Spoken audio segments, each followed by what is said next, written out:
আসসালামু আলাইকুম রহমতুল্লাহি বরকাতুহু। আশা করি আপনারা সবাই ভালো আছেন। ইনশাল্লাহ আমিও ভালো আছি। আজকে সকালে আমি বলছিলাম আপনাদেরকে যে আমাদের বাসায় আজকে খুব ভালো খাবার দাবার ব্যবস্থা হচ্ছে। যাই হোক, দেখেন আপনারা, আজকে সত্যিই খুব খাবার দাবারের সুন্দর ব্যবস্থা হয়েছে। আমার মেয়ে ও ডাক্তার, ওর আজকে জন্মদিন। ওই উপলক্ষে আমরা একটু চিন্তা ভাবনা করলাম যে একটু ভালো খাওয়া দাওয়ার ব্যবস্থা করি। যাই হোক, আপনাদেরও ভালো লাগবে।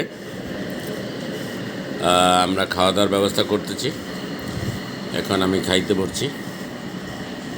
আপনারাও সুযোগ হলে আসবেন, খাওয়া দাওয়া করবেন, আপনারা আমন্ত্রিত। যাই হোক, আমার মেয়ের শুভ জন্মদিনে আপনারা ওর জন্য দোয়া করবেন। ও যেন একজন আরও ভালো ডাক্তার হয়, ভালো থাকে এবং সব সময় যেন ও 5 ওয়াক্ত নামাজ পড়তে পারে, রোজা রাখে। এই জন্যই ওর জন্য আপনারা দোয়া করবেন। আল্লাহ হাফেজ।